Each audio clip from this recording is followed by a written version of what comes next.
So hello guys and welcome to day 50. तर 15व्या दिवसाचा दिनविशेष म्हणजे आज आहे मकर संक्रांत.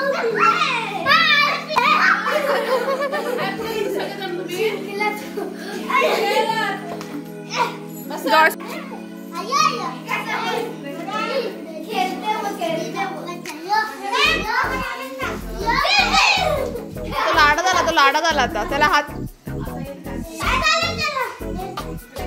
काय नाही झालंय.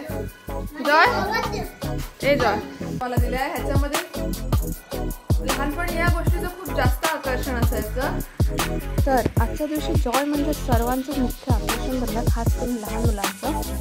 आणि आजच्या दिवशी साजरा केला जातो तो म्हणजे हळदी कुंकवाचा दिवस. आणि ह्या दिवशी सर्व बायका एकमेकांच्या घरी जाऊन हळदी कुंकू घेतात, तिळगुळ वाटले जातात, फुलं वाटली जातात, त्यासोबतच काही वाण असतं ते सुद्धा. आणि आता तुम्ही बघू शकता की सर्व बायकांच्या मध्ये देखील जॉय मस्त झोपलेला आहे आणि ते सर्वांचं हळदी कुंकू जात आहे.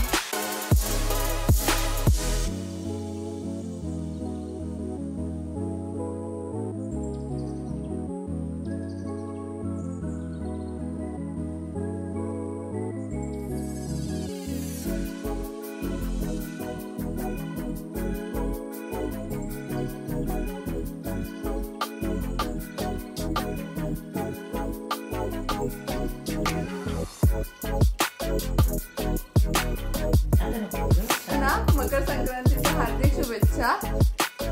तर मकर संक्रांतीला मोस्ट सोबतच एक तिळगुळ दिला जातो, फूल दिलं जातं. ही प्रथा जरी काही रिझननी असली तरी ह्याच्यामुळे बायकांचं एकमेकांकडे येणं जाणं होतं, एकमेकांशी बोलणं चालणं होतं, घरातून त्या बाहेर पडतात. आत्ता तसं बघितलं तर बऱ्याचशा स्त्रिया कामानिमित्त घराच्या बाहेर पडतातच. पण अजून काही स्त्रिया अशा आहेत ज्या घरात घरगुती कामामध्ये व्यस्त असतात. तो त्यांच्यासाठी हा एक दिवस म्हणजे बायकांच्या जाऊन त्यांच्यामध्ये जाऊन त्या गप्पा गोष्टी करण्याचा म्हणजे असं माझं मत आहे. तुला काय वाटतं? तुझं मत काय असते? पारंपरिक सण आहेत हा. तर लहानपणापासून बायका ज्या असतात त्या एकमेकांमध्ये हळदी कुंकवाचं देवाणघेवाण करतात आणि लहान मुलांना म्हणजे लहान मुले सुकटा दिलं जातं. मला दिलं आहे. ह्याच्यामध्ये लहानपणी या गोष्टीचं खूप जास्त आकर्षण असायचं. तर लहानपणी या सुकटीचं फार जास्त आकर्षण असायचं कारण ह्याच्यामध्ये फुलं, उसाचा तुकडा, हरभऱ्याचे काही दाणे आणि मेन म्हणजे मला ते ह्या मटक्याचं जास्त कौतुक असायचं कारण मी हे मटकं पुढल्या वर्षी दहीहंडीला ठेवायची मटका म्हणून फोडायला. त्याच्यामुळे तर अशी आमच्याकडे मकर संक्रांत आम्ही साजरी करतो. आणि तर मकर संक्रांतीसाठी आपण तसं बघितलं तर फुलं आणतो. फुलांचा एक पूर्ण गुच्छ आणला जातो. त्याच्यासाठी ते मटकी आपण विकत घेतो. अजून ह्याच्यामुळे जसं आपण मटकी विकत घेतो पर पर्सन म्हणजे पर घरामध्ये ॲटलीस्ट 6 मटकी तरी आणली जातात आणि ती 6 कुमारिकांना किंवा लहान मुलांना देखील वाटली जातात. पण ह्याच्यामुळे काय होतं, कुंभारांचा धंदा होतो.